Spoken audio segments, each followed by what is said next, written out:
Peace and power. Let's talk about cross-organizing, especially when it comes to shaping a revolutionary general strike. So who we choose to align ourselves with really makes a difference. A lot of people come in thinking that because they organize in another sector of struggle, they can't contribute or plug in here. And that's false. In fact, that kind of connection is exactly what strengthens our outreach, our strategy, and our capacity. And at General Strike US, our goal is not to just build coalition with groups just because they say they support a general strike. We align ourselves with groups because A, they can help build or sustain the material conditions needed to strike, and or B, they are already fighting for items that we have listed as demands that are necessary to collective struggle, things people have been struggling towards for generations. And the first category includes groups like mutual aid networks, time banking groups, food and housing cooperatives, community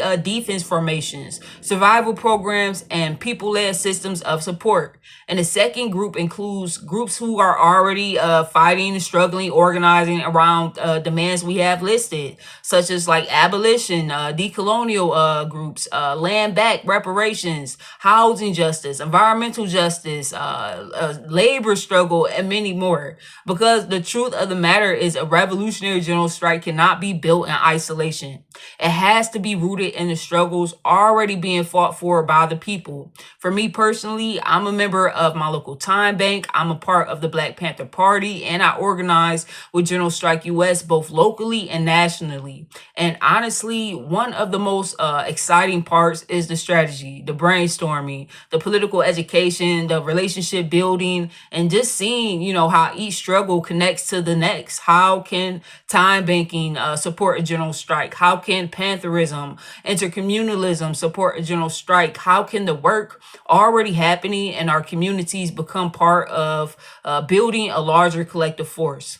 And that's the real work because this is a collective struggle. And the state hates when we start connecting the dots. They do not fear a symbolic reactionary general strike with no infrastructure behind it. They do not fear people just naming a date, making noise, and then going back to business as usual. What they do fear is our organized solidarity. They fear a revolutionary general strike with material power behind our demands. They fear people building food systems they cannot control. They fear people building housing systems they cannot control.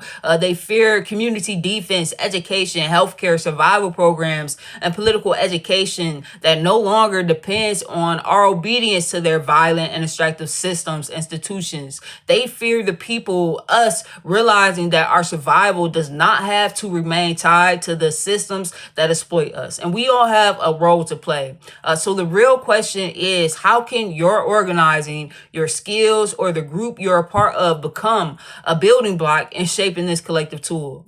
All power to the people.